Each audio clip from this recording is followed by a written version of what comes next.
and had on very good supply chain partnerships all the way through to the consumer. You know, when I got over our deregulation days, when there was a test of milk value and the markets were open, things had stabilised, and suddenly, as I said, what you might think as a friend in the market, getting your product close to the consumer, is doing this. And I'm sure the processors thought they had a friend there, but I don't think you've got any friends in retailers.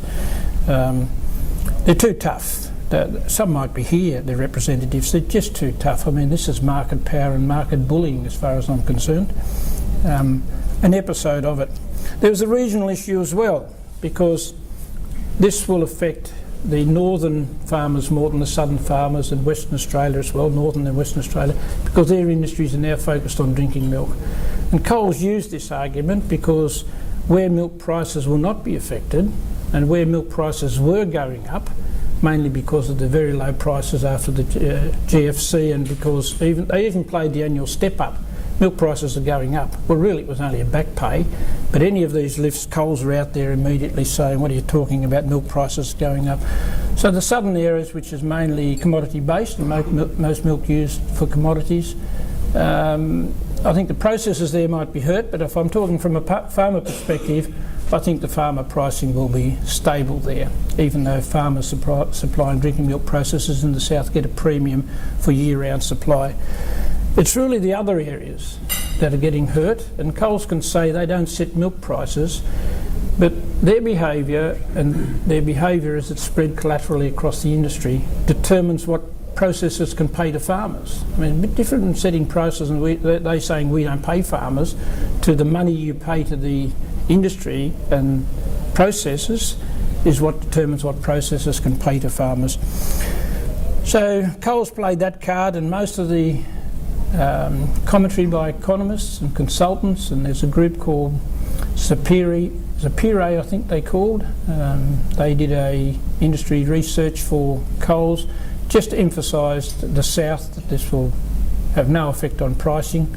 Believe it or not, I love economists. They even calculated that more milk would be sold, and if more milk was sold, there'd be higher price for farmers, and all this wonderful stuff. Could happen in time, but I don't think those things are going to be driven by this event at all.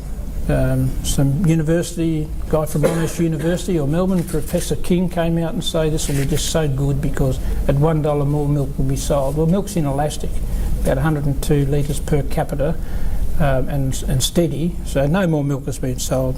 Coles played a nice game and said 20% increase in sales. Well, it was through their stores because of the cheap stuff. So this regional issue is quite important, and clearly the ability of the processors to pay and retain the prices they're paying in Western Australia, New South Wales and Queensland will be threatened. I'll talk about it later, there's pressures on pricing. It will affect the sustainability of these industries, and part of this unsustainability is starting to be the importation of milk. I'll see if I can get these notes of mine in order, which won't be printable to give to anyone.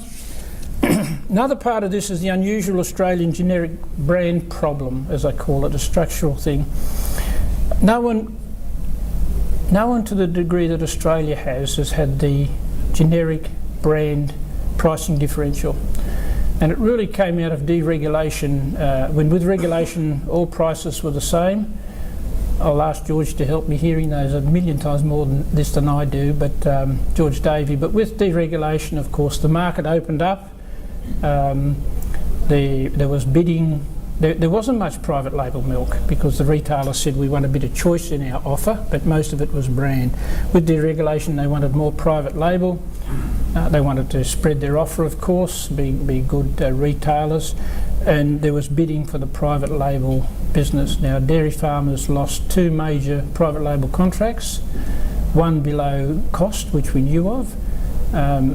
Being a cooperative, the others were bidding. We had to place milk and get that milk back into the market, and there's absolutely no doubt the bidding was too sharp.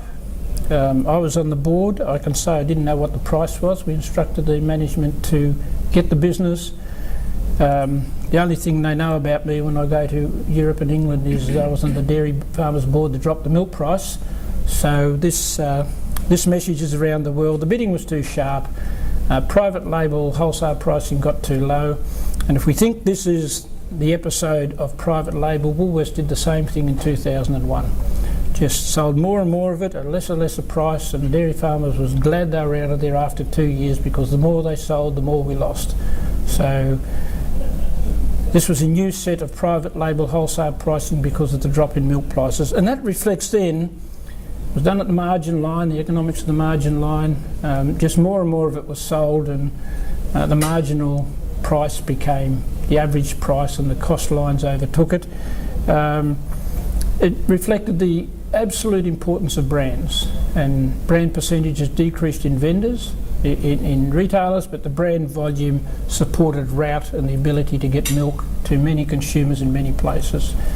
Retailer volumes were less than 50% by a long way at that point, but now of course they dominate with 50% of all milk sales, and that means this brand value has got to get out and get milk to other Australians and provide some revenue for the processors. Compared to other countries like Holland, this was easy to shift. Private label and brand were nearly the same price.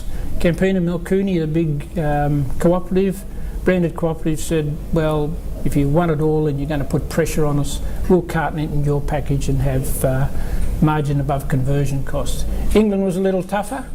It went through these strains, which the Coles carpet baggers have had great experience at, Durkin and McLeod, Archie Norman. They're doing to Australia what they did in England, but Australia was probably the most reliant on branded value, and the key here is that is getting absolutely trashed. The other thing is 15 years of getting ready for the future as far as relationships with retailers. I was on the Dairy Farmers Board. We used to hear, you've heard about the expression dancing with elephants.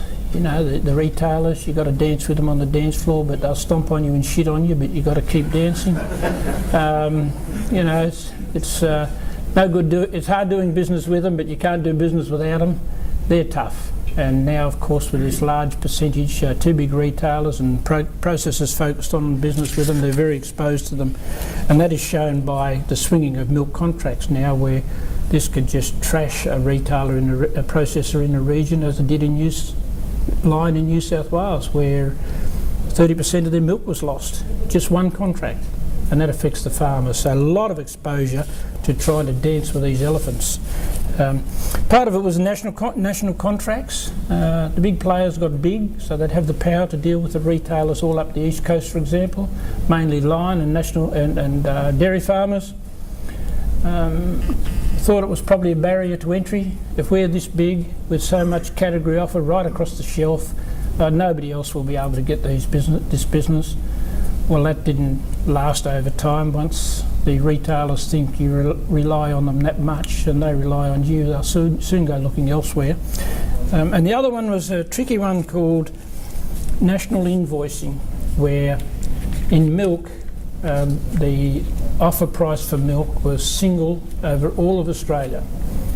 Just one price, which meant there's obviously cross-subsidisation depending on the different costs of milk in different regions and the different costs of conversion costs, the different end costs of the product on sale. This was an outcome of the national contracts, and it's hurt the industry badly, and it clearly leads us to believe now, even though they do pay more in North Queensland and Queensland, I've got absolutely no doubt they're loss leading. They're loss leading, but they're covering it by saying we're not really, because we're buying at an average national price.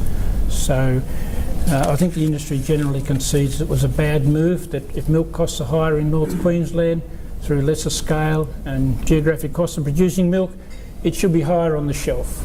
But these guys are saying single shelf price right across the nation. So that's a structural issue which seems to have cost.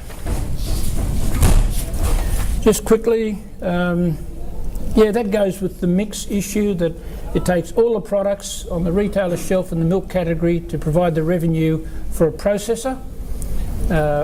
This mix has changed, this value return has changed because the damage to brands. So, you know, Kirin's written off about 1.5 billion.